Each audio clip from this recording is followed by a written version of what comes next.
du coup, je vais faire un petit focus sur les VLM et beaucoup moins sur l'interprétabilité, mais on avait un petit peu vu comment on pouvait interpréter les VLM, du coup, la présentation de Benjamin. Donc, je vais faire un petit état des lieux donc, de comment on peut utiliser les VLM aujourd'hui en sciences, et puis surtout comment on utilise l'IA et la vision par ordinateur en sciences, et ce qui coince un peu, et pourquoi on pourrait utiliser d'autres outils pour décoincer les choses. Aujourd'hui, ce qui se passe, c'est qu'on a, comme dans plein de domaines, alors super, ma liste n'est pas passée, on a de plus en plus de données qui arrivent, donc avec des imageurs qui vont être de plus en plus hautement résolus ou avec une capacité d'automatisation d'acquisition. On va aussi avoir, dans notre cas, de l'acquisition, par exemple, au champ, avec des robots ou des tracteurs qui vont passer dans les champs, des drones. On va avoir des piquets connectés qui vont acquérir des images en continu, ce genre de choses.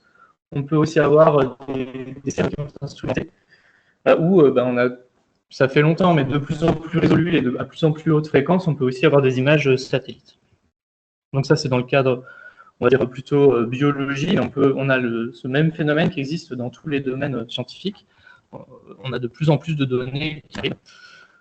Le souci, c'est que le workflow classique qu'on a en IA, c'est de faire une acquisition, finalement, après d'annoter, et puis sur les annotations, d'apprendre un réseau à répondre à notre tâche. Sauf que voilà, j'ai fait une super image générée par IA. Il y a des trucs assez vraiment, bref. Mais ce qui se passe du coup, c'est qu'on a ce goulot d'étranglement de la donnée qui arrive. On a beaucoup de données qui arrivent et finalement, on n'arrive pas à la noter à la hauteur de ce qu'on pourrait souhaiter.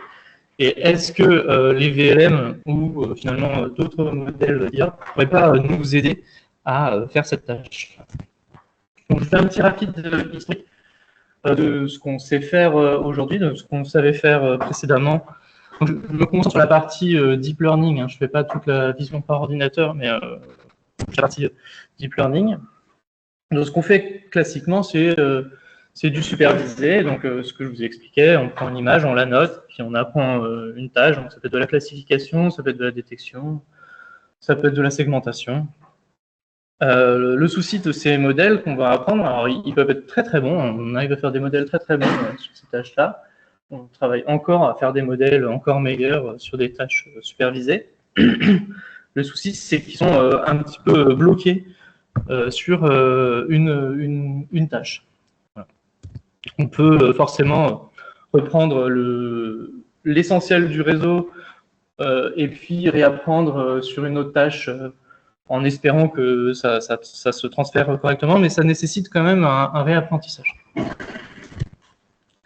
Ça se passait dans un contexte où on avait de plus en plus de données, voilà. Mais on a eu l'exemple tout à l'heure, là on est sur des ordres de grandeur pour les plus grosses données de 10 puissance 7 images.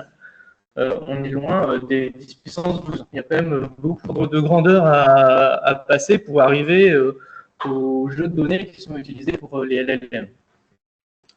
Donc, ce qui s'est passé aux alentours des années 2020, c'est qu'on a commencé à faire du faiblement supervisé, c'est-à-dire au lieu de simplement s'intéresser à des images et puis par exemple déterminer une classe ou un masque de segmentation, on s'est mis à plutôt faire des paires images-texte.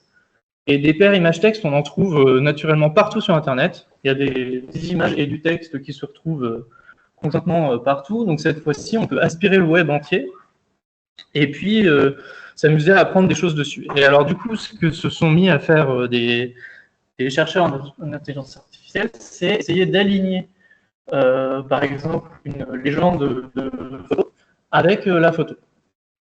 Ce qui a été fait, donc, notamment avec Clip, c'est cette chose-là. Donc, on a appris 2 encodeurs. Donc, on a une image en entrée, un texte en entrée.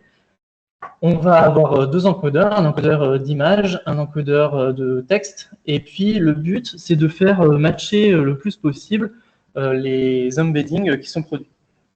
Donc les plongements de ces objets-là dans un espace vectoriel de grande dimension.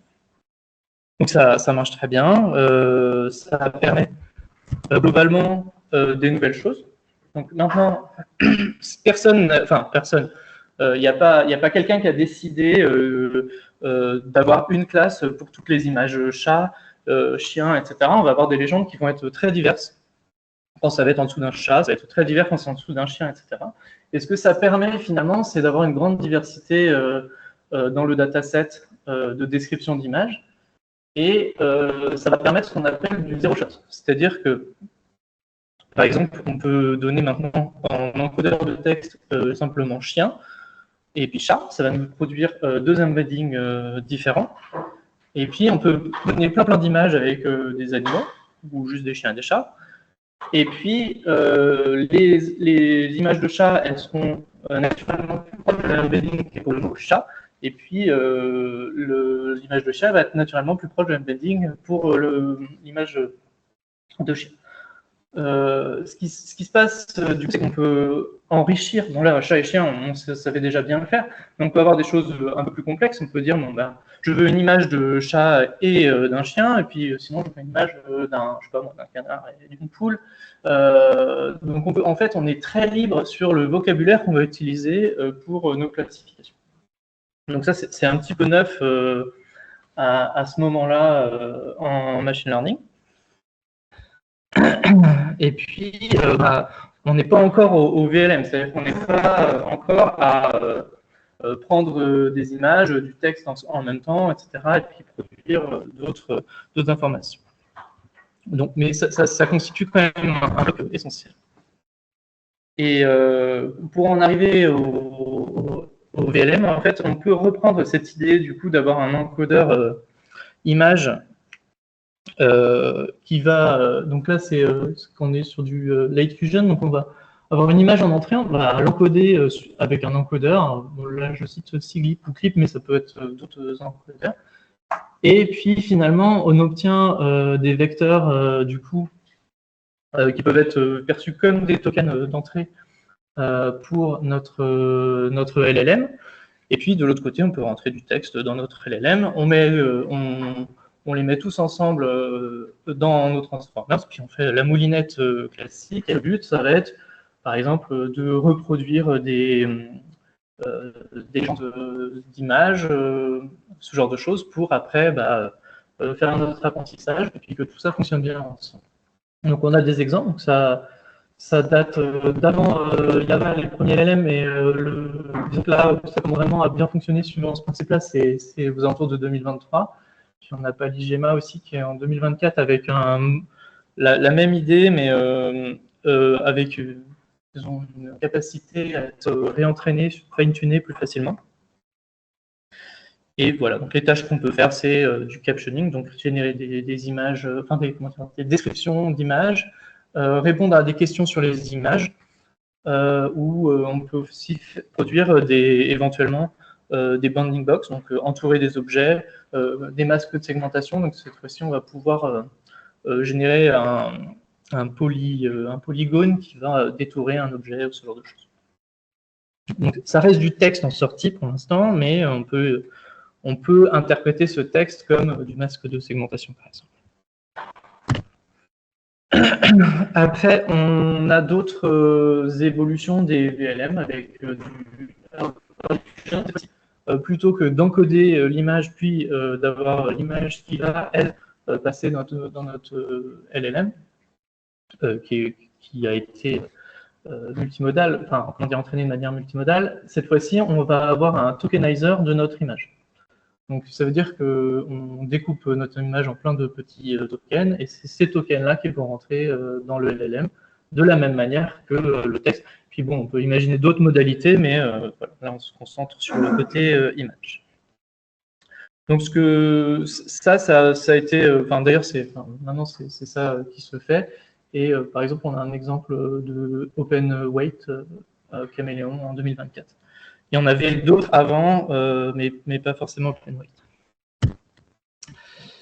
Je ne vous parle pas de la partie génération d'images qui se fait historiquement d'une toute autre manière. Et maintenant, il y a des modèles any-to-any qui vont pouvoir prendre du multimodal en entrée et qui vont pouvoir ressortir de l'image, de la vidéo, enfin, tout plein de choses. Donc, les limites des premiers VLM, c'est que ça comprenait globalement une image, mais avec des difficultés à spatialiser les choses. Et puis, bon, on avait une mauvaise compréhension aussi temps pour les vidéos. Pour le spatial, il y a des initiatives qui ont eu lieu, notamment pour tout ce qui est avec pour objectif d'aller vers de l'agentique, c'est-à-dire interagir avec l'ordinateur sur lequel ça tourne, typiquement. Le but, là, ça va être avec le set of mark et le trace of mark, c'est d'annoter ce que, avant d'entrer dans le LLM, d'annoter par des masques de segmentation, enfin, typiquement des petites annotations qui vont être sur l'image. Donc ça va être par exemple l'écran d'un ordinateur, et puis on va segmenter tous les boutons. On va dire là il y a des boutons, on va mettre des petits numéros, et avec des positions, et c'est ça qui va rentrer dans le VLM. Et donc ça permet d'aider le VLM à spatialiser les choses et puis après interagir avec son environnement. Et c'est là qu'on en arrive avec des choses plus récentes qui sont les Vision Language Action. C'est des agents, d'ailleurs Action, c'est Agent. C'est des agents qui vont interagir globalement et avec des boucles d'action à partir de ce qu'ils voient. Donc, on peut imaginer qu'il y a un agent qui tourne sur un ordinateur et puis il est capable de procéder à des actions en fonction de ce qui se passe sur l'ordinateur. Voilà. Après, on a ce modèle monde. Alors ça, je ne vais pas trop détailler parce que je ne maîtrise pas vraiment beaucoup, mais c'est assez... voilà, l'idée, c'est de prendre plutôt des vidéos. On va plutôt regarder des vidéos. Et plutôt que... Donc, le but, c'est de deviner à partir de ce qu'on a vu précédemment ce qui va se passer par la suite, avec pour objectif de comprendre la physique du monde, etc. Par exemple, ça peut être des cubes un peu en déséquilibre, entassés les uns sur les autres, et puis voir est-ce qu'ils vont tomber, est-ce qu'ils vont rester bien en tas ou pas, voilà. Et puis s'ils tombent, ils tombent comment, etc. Donc, essayer de générer de la physique à partir de finalement d'images. Ce qui peut être aussi utilisé pour la conduite autonome ou ce genre de choses. Voilà, alors comment on peut appliquer tout ça aux sciences? Donc, par exemple, on a d'autres entraînements de clips. Donc, on peut avoir BioClip. Cette fois-ci, l'objectif, c'est de finalement un peu de changer le dataset. Donc, plutôt que de s'intéresser à un dataset web, on va essayer de le spécialiser à la biologie. On va donner des taxonomies d'animaux, de plantes, etc. Et puis le but de l'entraînement, ça va être qu'il puisse aligner les images avec le taxon qui est perçu. Donc, il y a eu un bioclip 1 et un bioclip 2 qui ont été faits, et ils sont aperçus que ça permettait globalement d'extraire plus d'informations que simplement ce qui était donné dans le jeu d'entraînement. Ils pouvaient extraire mâle-femelle, des relations comme ça qui n'étaient pas forcément écrites textuellement. Ou par exemple, quand on avait des changements de forme de la chenille au papillon, ce genre de choses, ils savaient aussi faire le lien. Voilà. On peut forcément faire du résumé de papier scientifique. Donc le VLM par rapport au LLM, ça permet aussi de comprendre tout l'aspect figures, graphiques, etc. qui peuvent être intégrés dans les papiers. On peut imaginer générer une base de connaissances sur un domaine spécifique basé sur tout un tas de papiers qu'on va pouvoir réinterroger avec du LLM, par exemple. On peut générer et augmenter des données qu'on a. Par exemple, si on a généré plein de données type photo, cette fois-ci, on peut les augmenter avec des descriptions textuelles. Donc voilà, on peut créer un petit comment dire, workflow de cette manière-là. Et puis peut-être bientôt, on pourra avoir des agents qui, cette fois-ci, au lieu d'interagir avec simplement un clavier-souris d'un ordinateur, pourraient interagir avec l'équipement scientifique, avec, par exemple, de la prise de décision, je sais pas, on interrompt l'expérience parce que elle va nulle part, ou alors il faut intervenir de telle manière pour qu'elle puisse réussir. On peut lever des alertes, enfin voilà. Donc ça, c'est des choses qui peuvent déjà se faire, on va dire, de manière simplement, mais avec du supervisé et sans la malléabilité, on va dire, des VLM. Mais avec des VLM, enfin des VLA, dans l'occurrence, on peut imaginer encore aller plus loin. Voilà. Donc, globalement, que ce soit les LLM, VLM, on voyait c'est quelque chose d'effervescent, ça change tous les jours les classements. Et on commence à aller de l'analyse passive vers l'action. On tire parti finalement de ce côté multimodal, c'est-à-dire qu'il y a un énorme apprentissage du texte, plus de la vidéo, de l'image, et finalement tout vient s'enrichir dans un modèle unifié. Et puis potentiellement ça pourrait aider les recherches dans des domaines bien autres que l'informatique.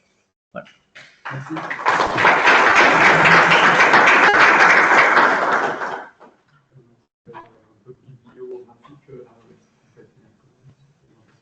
Sur la partie vision. Est-ce qu'on a encore des questions pour